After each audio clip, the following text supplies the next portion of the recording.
Pertama,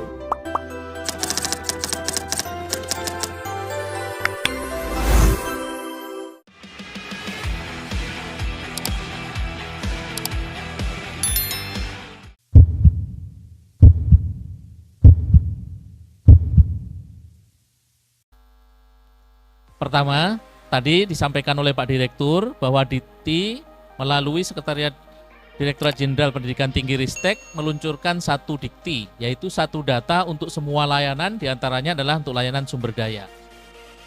Ini tujuannya Bapak Ibu adalah untuk menegaskan bahwa,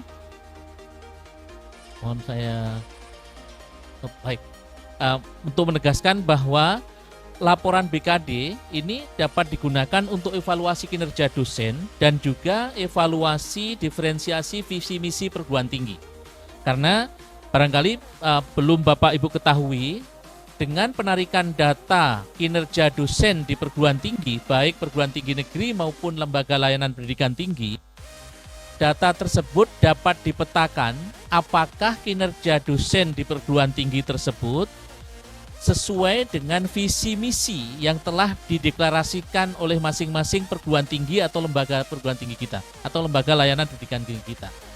Nanti misalkan ada perguruan tinggi yang menyatakan bahwa sebagai pertumbuhan tinggi riset akan dapat diketahui apakah betul profil kinerjanya itu cenderung misalkan yang pelaksanaan penelitiannya itu lebih dominan dan seterusnya dan seterusnya.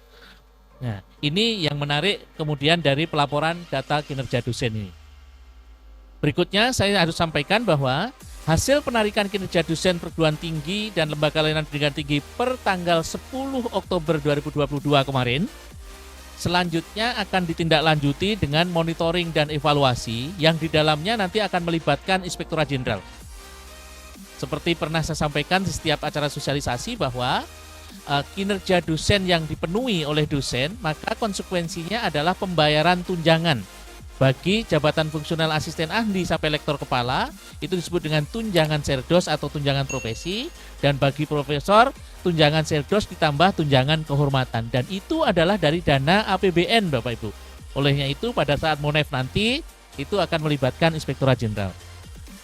Yang kedua, ada hal baru yang dimasukkan di perubahan revisi PO BKD ini, dan perubahan atau tambahan kegiatan ini juga dimasukkan pada rencana perubahan Permenpan RB 17/46 tahun 2013 untuk karir dosen atau jabatan fungsional dosen, yaitu kegiatan pembimbingan dosen MBKM, utamanya adalah kegiatan pendampingan praktisi mengajar yang dibedakan atas dua, yaitu satu praktisi mengajar reguler dan praktisi mengajar insidental. Reguler maksudnya adalah apabila Bapak Ibu dosen di perguruan tinggi mendampingi praktisi mengajar dalam masa misalkan 1 semester. Tetapi kalau praktisi mengajar hanya beberapa pertemuan, itu yang kita sebut dengan insidental. Nanti dosen tersebut akan mendapatkan SKS kinerja dan otomatis SKS kinerja tersebut dapat digunakan untuk kepentingan kenaikan karir dosen yang sebagai pendamping praktisi mengajar tersebut. Berikutnya, sering juga terjadi pertanyaan, perubahannya adalah bahwa proceeding internasional bereputasi atau terindeks pada Simago JR dan Scopus, ini sering terjadi pertanyaan, ini dapat dinilai sama dengan jurnal internasional. Aturannya adalah Permenristek Dikti 20 2017. Dan kemudian dalam perubahan POBKD nanti akan kita masukkan pada perubahan tersebut. Nah, dan kemudian artikel pada proceeding internasional terindeks ini dapat digunakan untuk memenuhi kewajiban khusus baik bagi lektor kepala maupun profesor. Kalau lektor kepala paling tidak 3, salah satunya harus sebagai penulis utama, 2 boleh sebagai penulis anggota, tapi bagi profesor ya ini koreksi, mohon maaf saya ulangi, bagi profesor 3 ya, salah satunya adalah sebagai penulis utama, 2 sebagai penulis anggota, tapi bagi lektor kepala ini boleh salah satu saja ya. Demikian.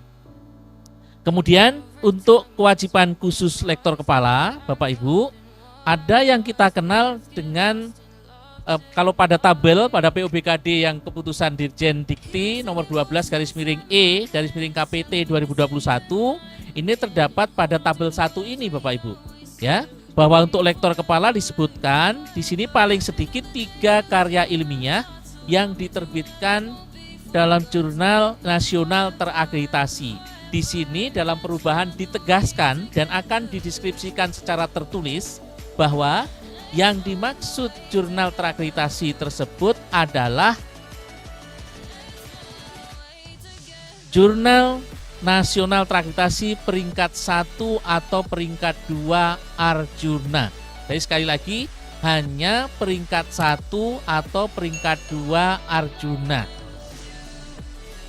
Meskipun biasanya kalau peringkat 1 atau peringkat 2 itu terindeks di Sinta pada Sinta 1 atau Sinta 2.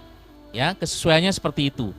Sedangkan untuk peringkat 3 atau 4, 5 atau 6 itu dapat digunakan untuk pemenuhan kewajiban khusus bagi jabatan fungsional asisten ahli dan lektor.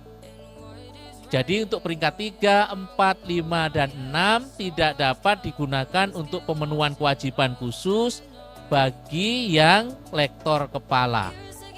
Di mana untuk lektor kepala ini harus 3 Bapak Ibu, yang peringkat 1 atau 2 tersebut salah satunya harus sebagai penulis utama atau penulis pertama. 2 boleh sebagai penulis anggota. Ini penegasan yang nanti berubah di dalam PUBKD setelah adanya revisi dan penambahan praktisi mengajar tersebut. Kemudian untuk mengingatkan kembali pada Bapak Ibu pimpinan, baik pimpinan PTN maupun LLDikti, bahwa sampai dengan 18 Februari 2023, ya, nanti setelahnya itu tentu tidak berlaku, dosen yang belum memenuhi kewajiban khusus sampai dengan 2023, apabila ya BKD-nya, LKD-nya memenuhi, itu statusnya BM Bapak Ibu. Dan dijelaskan dalam surat edaran Pak Direktur, dosen tersebut masih boleh menerima tunjangan. Tetapi begitu 18 Februari 2023, ya, batasnya 18 Februari 2023, maka kalau dosen tidak memenuhi kewajiban khusus, statusnya otomatis TM atau tidak memenuhi. Ya. Sehingga dosen tersebut tidak dapat dibayarkan tunjangan profesi bagi asisten ahli sampai lektor kepala dan profesi atau serdos dan kehormatan bagi profesor. Mudah-mudahan penjelasan ini jelas. Jadi saya ulangi lagi, sampai 18 Februari apabila dosen belum memenuhi kewajiban khusus, statusnya belum memenuhi, bukan tidak memenuhi, asalkan BKD-nya memenuhi dan dosen tersebut masih dapat dibayarkan tunjangannya. Namun begitu setelah 18 Februari 2023, apabila BKD-nya memenuhi namun kewajiban khususnya tidak memenuhi, statusnya menjadi tidak memenuhi, artinya tidak dapat dibayarkan tunjangannya. Nah, ini mohon Bapak Ibu ketahui sekali lagi Bapak Ibu, karena pembayaran tunjangan tersebut dimonitor oleh Inspektorat Jenderal. Berikutnya, Bapak Ibu, sebagai tindak lanjut, maka akan segera ada penyesuaian PUBKD tahun 2021, sinkronisasinya dengan peraturan perubahan Permenpan yang baru tentang karir dosen. Tadi yang disampaikan dan ditegaskan oleh Pak Dirjen sesuai arahan beliau, 1 data, 1 input maka dapat digunakan untuk seluruh tagihan dosen, 1 semester untuk BKD, 1 tahun untuk SKP, dan berikutnya untuk pangkat dan karir dosen. Dan kemudian juga penyesuaian pada sistem BKD terkait dengan sistemnya, yaitu ke depan bahwa hanya yang peringkat 1 atau 2 akreditasi yang dapat digunakan atau diakomodir untuk dapat diinput atau diupload untuk kewajiban khusus bagi lektor kepala. Supaya nanti tidak ada pertanyaan lagi bagi Bapak Ibu Karena seringkali ini menjadi pertanyaan dan perdebatan polemik antara dosen yang dinilai dengan asesornya. Demikian yang dapat saya sampaikan. Terima kasih atas waktunya. Mudah-mudahan waktu ini tidak melebihi dari jatah waktu yang diberikan pada kami tim BKD. Makasih. Assalamualaikum warahmatullahi wabarakatuh. Selamat siang, salam sejahtera bagi kita sekalian. Salam sehat bagi Bapak Ibu.